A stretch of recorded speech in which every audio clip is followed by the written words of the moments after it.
first thing you have to do when you want these gauges out, if you take out all these bolts,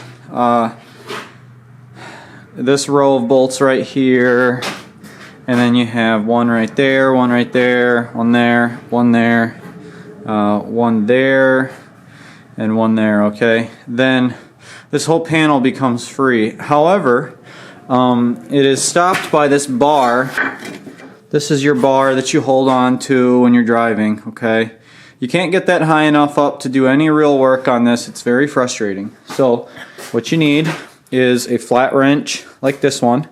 There's no room for a socket. And you go in under here and you loosen them up, okay? I have a ratcheting one, thank God. It's the best way to get it out. You just have the 3 bolts coming up from the bottom, bing, just like that, okay? So there's one here, one in the middle, and one here. Now in the middle, you'll need an extension, and the way that you get to it is you just open up this door, you lock it in the open position, and then from underneath you can take a ratcheting device such as this one with a small extension, and that is a 3/4 also. Once you get this off, okay, then you take these bolts off and lift up this panel, and the best thing is just to jam some sort of bulky object in here, and then underneath, as you can see, you have your 3 gauges. So you can see that there are 4 nuts here. So initially, the 2 nuts with the flat washers just simply hold the gauge onto the Bobcat, okay? And then the second 2 nuts and the little crush washers, or the split washers, those are the ones that actually hold the sensor wire on to the sensor, okay, or onto the gauge. And so what happened was that from the factory, the gauge, the inner nuts were not tightened enough, and so the gauges were rattling around like that, and they just self-destructed, okay? That happened to all 3 of my gauges. So you got to get a new gauge from Bobcat, and Bobcat will not cover a new gauge. I've tried this. I fought this battle with them, and so you just, unless you take it in and drop it off and leave it there for weeks or whatever, unless you have a very good Bobcat dealer, you're going to end up paying for these, which are about 30 bucks a pop, maybe a little bit more. And so just put that bad boy in there, tighten those down, not too much. I took a photograph of where my wires were situated, because you can see there's different color wires here that go to each one, and you want to make sure that it goes to the right spot. It was the temp gauge that went out first, and then it was the fuel gauge, and then it was the volt gauge. So this is actually all 3 gauges now. But that is how you get to it, and then obviously reinstallation is the reverse. So I will go ahead and put this thing back together. I'm also putting a light switch on my Bobcat. So let me show you this as well. This is the device. It looks exactly like the light switch. It goes right here in that slot. Pinch it like that, and then it lifts out through the top. As you can see, it's got 3 connectors on it.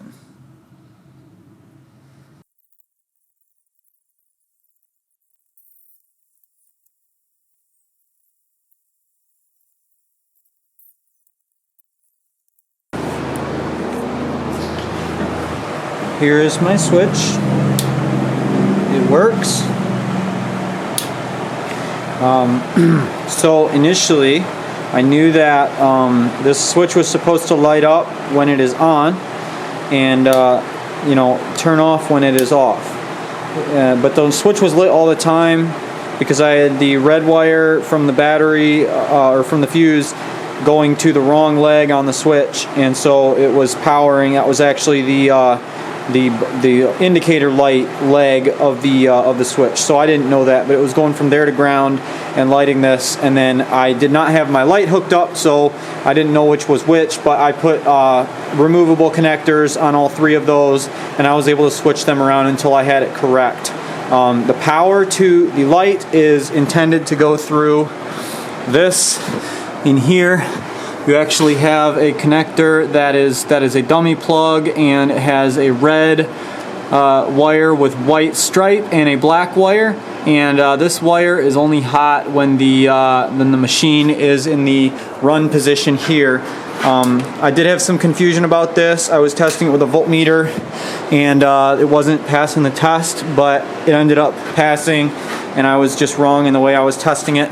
But this is attached to a bundle of wires here, and there is a fuse already in this fuse box right here, which says lights on the back of the cover, and so you know which one that is. And so it's already fused, and all you actually need is just the connector from here that goes straight to up there, which is probably just 6 to 12 inches worth of wire there with the connector on this end, and then a wire butt connector on that end.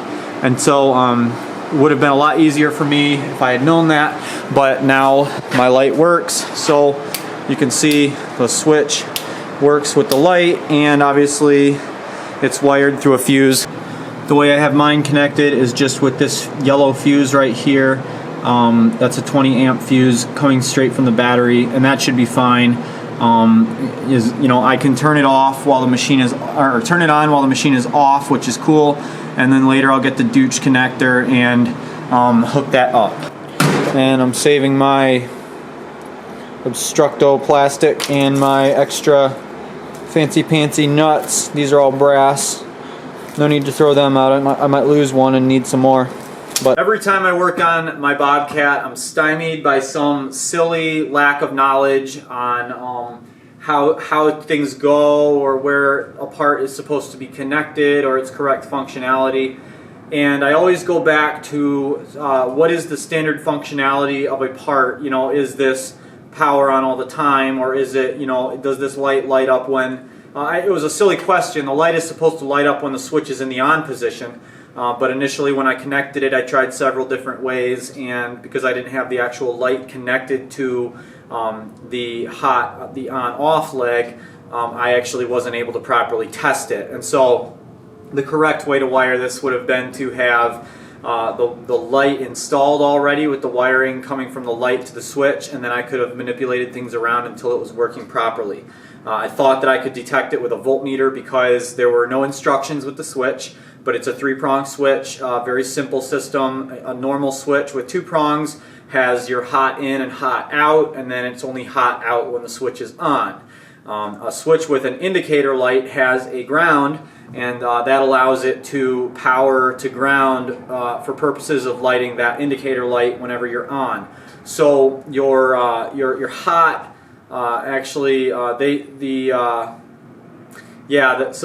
you should have, in theory, when the switch is on, you should have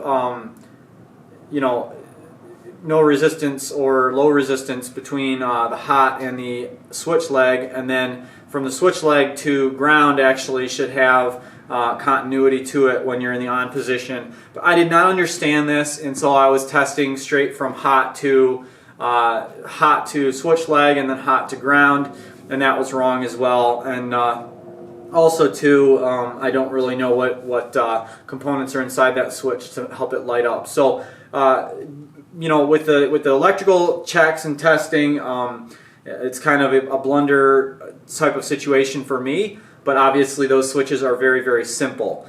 These little connectors right here are awesome because you can just take them and let's see, yep. So you can just take these connectors and switch them around to the different locations where you think something needs to go. And the other thing that these are really great for is where right here, let's see if I can just show you this quick.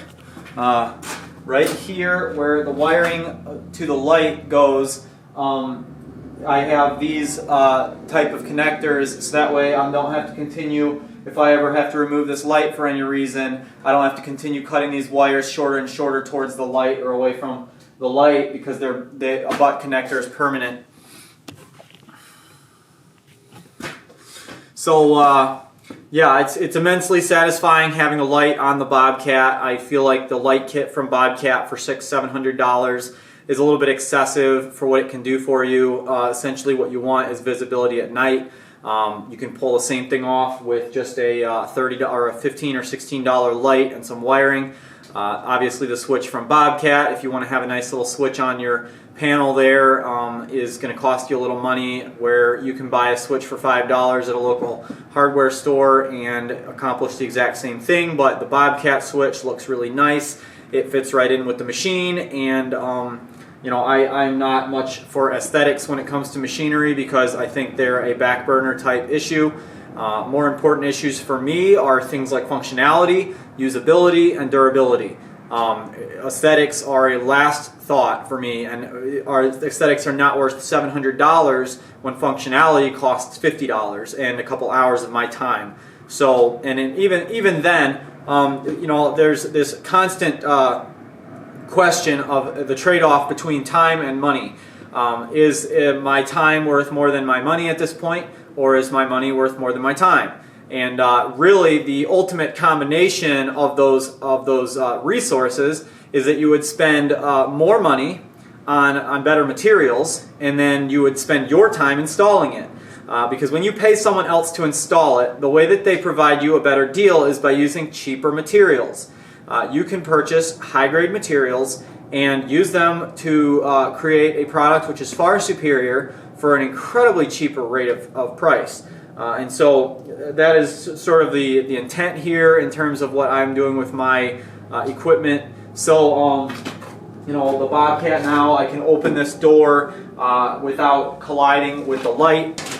Here is the door.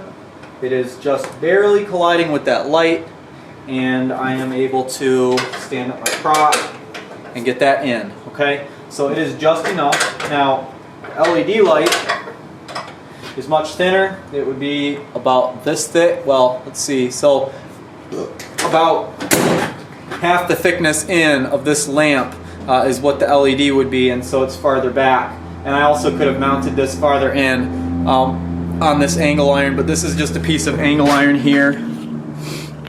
Let's see what I can show you here. So I just took you know, this angle iron. I drilled 2 holes for these bolts, which are pre-existing, and that way it can't move and tilt. And then I took the bolt, the little bracket that came with the light, and I just threaded the angle iron, bolted that down, and now I have a light which is actually, I could rotate this light, but I tightened down that bolt because I didn't really want to rotate it.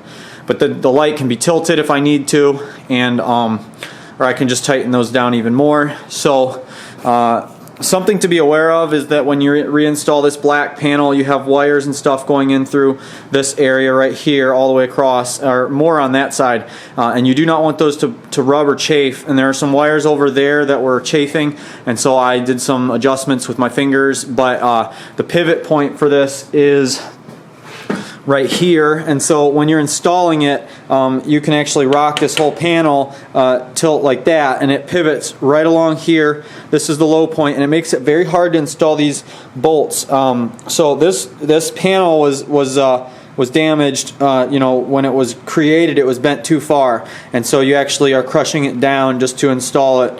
But everything is on here. The only one that's not is this screw right here, which is just buggered and wants to turn all the time. So later I'll probably drill that and tap it for a bigger bolt, or I'll just weld a nut on the bottom. So you know, you guys don't be scared to get in there, and obviously you can buy the Dooch connectors. They're very expensive.